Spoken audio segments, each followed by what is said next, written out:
자, 오늘 말씀은 사도행전 9장 15절.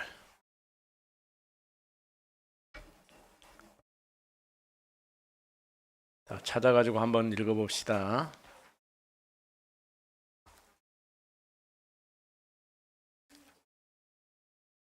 자, 찾았어요?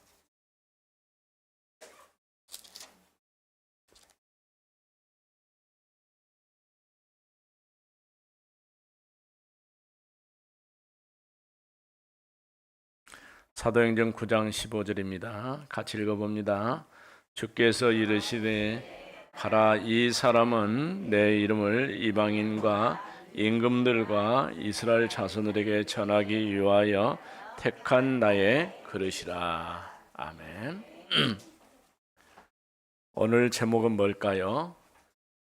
미션의 대전환. 무슨 말일까요? 미션은 뭐고 전환은 뭘까요? 미션이란 말은 꼭 우리가 해야 될 것. 이게 미션이에요. 그 미션을 처음에 정확하게 나타나지 않았는데 이제 확실하게 드러났어요. 그것 보고 전환이라고 그래요. 처음에는 잘 몰랐어요. 하나님이 유대인에게만 복음을 전하라고 말한 줄 알았는데 어느 날 보니까 이방인에게도 복음을 전하라는 하나님의 뜻이 있었어요. 그래서 오늘 읽은 말씀 보니까 가라, 이 사람은 내 이름을 이방인과 임금들과 이스라엘 자손들에게 전하기 위하여 택한 나의 그릇이라. 복음을 누구에게 전하라고요? 말이 다르고 색깔이 다른 사람한테는 절대 가서 복음 전하면 안 되죠. 모든 사람, 이 땅에 사는 모든 사람, 잘 사는 나라, 못 사는 나라, 어렵고 힘든 저 아프리카에 있는 사람들이나, 아프리카에 있는 사람들이 모두 가난한 건 아니에요. 그들 중에서도 부자도 있고 가난한 사람도 있고, 또 미국에 산다고 해서 잘 사는 게 아니에요. 그 가운데 부자도 있고 가난한 사람도 있고, 한국에도 마찬가지죠. 대한민국에 사는 사람이 모두 부자일까요? 외국 사람들, 우리나라 사람들 볼 때는 부자 동네다. 그런데 사실 같이 살고 있는 여러분 가운데는 힘든 사람도 있고 잘 사는 사람도 있고, 그런데 행복한 사람도 있고 행복하지 않는 사람이 있어요. 누가 행복한 사람일까요?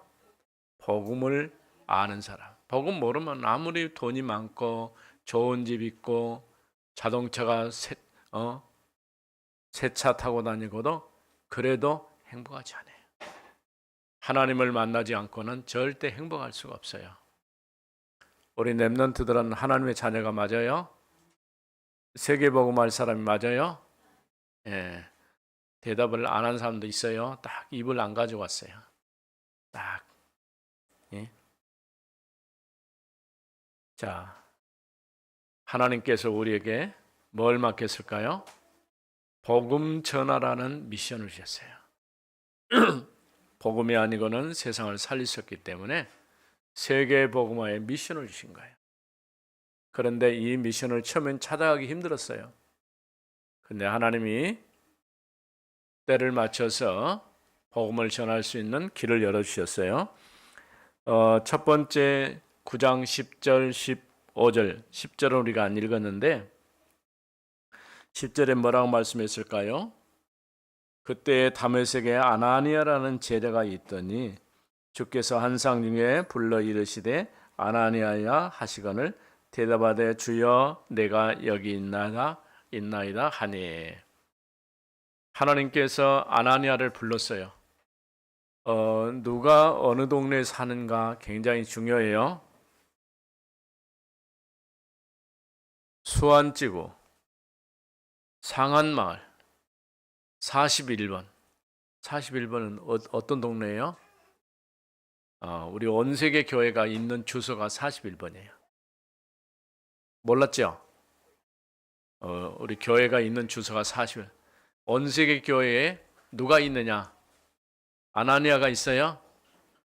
아나니아와 같은 복음 전할 그런 전도자 딱 준비되어 있어요.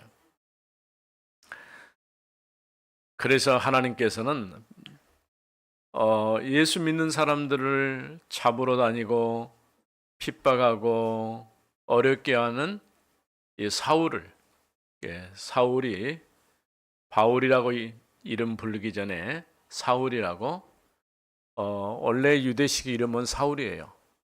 네, 헬라식 이름은 바울이에요. 똑같아요. 이 사람을 꺾어가지고 누구한테 보냈을까요? 아나니아라는 제자한테 보낸 거예요. 누가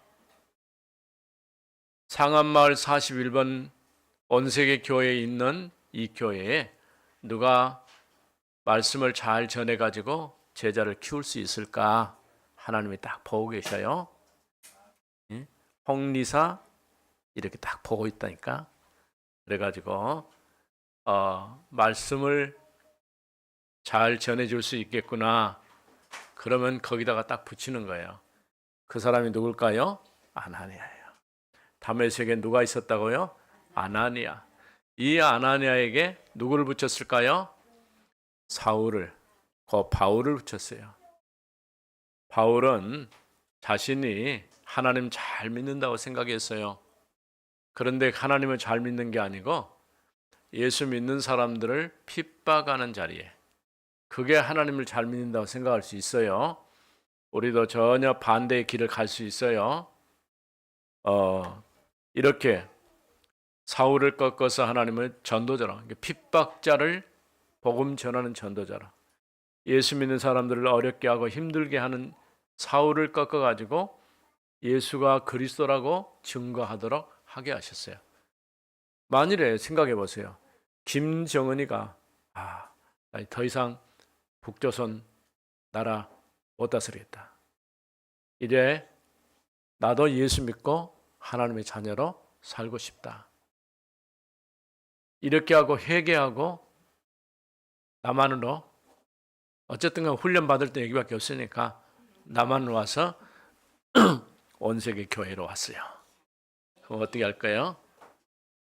원래 그 할아버지 김밀성이가 그 할머니 강반석 믿는 사람이었어요. 그런데 그렇게 사람이 복음이 각인이 안 되면은 교회 다니는 게 중요한 게 아니에요.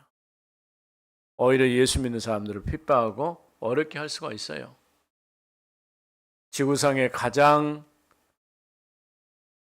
예수 믿는 사람들을 강력하게 단속하고 핍박하는 나라가 저 북한이에요. 우리는 북한 복음만을 놓고 계속 기도하고 있어요. 어느 날 갑자기 남북한이 복음 안에서 통일될 수가 있어요. 하나님의 역사하시면 얼마든지 가능하죠. 사도행전 10장 1절 45절 고넬료라고 하는 사람이 로마 사람인데 이방인이죠.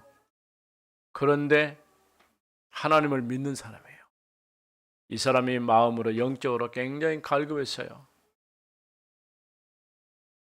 환상을 봤는데 하나님께서 고넬료에게 사람을 보내시겠다고 환상을 보이셨어요. 누굴까요? 베드로를 보냈어요. 이 고넬료가 베드로를 통해서 복음을 듣게 돼요. 베드로가 가서 고넬료 집에 가서 복음 말하니까 성령이 고넬료 집에 임했어요. 거기 모인 사람들이 다 세례를 받고 예수님이 그리스도인 것을 고백하게 됐어요. 사도행전 11장 1절에서 18절 말씀 보니까 하나님께서 이미 이와 같은 일들을 하셨는데도 아직 예루살렘 교회는 잘 이해하지 못했어요. 왜냐하면 이방인들은 예수 믿을 것을 생각하지 않았어요. 우리만 하나님의 자녀, 우리만 예수 믿을 거야. 아니죠. 온 세상 땅끝까지 복음이 증거되어져야 되죠. 이게 하나님의 뜻이에요. 그거를 처음에는 이해를 못했어요. 그래서 베드로가 이방인 집에 가서 음식 먹은 것에 대해서 문제를 삼았어요. 왜 유대인인 네가 이방인 집에 가서 음식을 먹었느냐? 하나님은 이미 이방의 문을 열어놓으시고 전도자를 준비해 놓으시고 복음 전할 수 있도록 딱 만들어 놨어요. 그래서 사도행전 11장 19절 30절 교회가 큰 핍박이 와가지고 스데반 일 때문에 이제는 예루살렘에 더 이상 있을 수 없게 됐어요. 핍박이 왔으니까 교회는 문 닫아야 되겠죠? 그런데 안디옥에 교회가 세워졌어요. 그곳에 모인 사람들이 복음을 전하기 시작했어요. 선교사를 파송했어요. 나중에 세계복음화를 했어요. 굉장히 중요한 일을 했죠.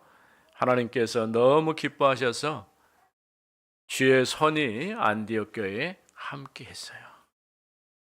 사도행전 12장 1절에서 25절 말씀에 보면은 예수 믿는 사람들을 여전히 핍박해서 베드로를 감옥에 가뒀어요.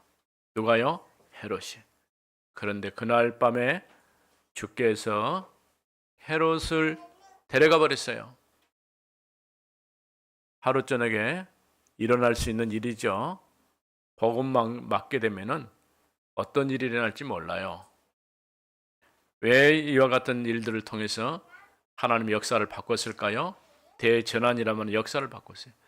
복음 전하기 어렵고 힘든 그곳에 복음 전할 수 있는 문을 열어주셨어요. 하나님 우리 렘넌트들을 통해서 이런 준비를 지금부터 계속하고 있어요. 아직 우리는 어린데요. 괜찮아요. 지금 계속 하나님이 여러분을 준비하시고 우리 온 세계 렘넌트들 통해서 하나님은 시대를 바꾸는 전환점을 만들어 가실 것입니다. 기도합시다. 하나님 감사합니다.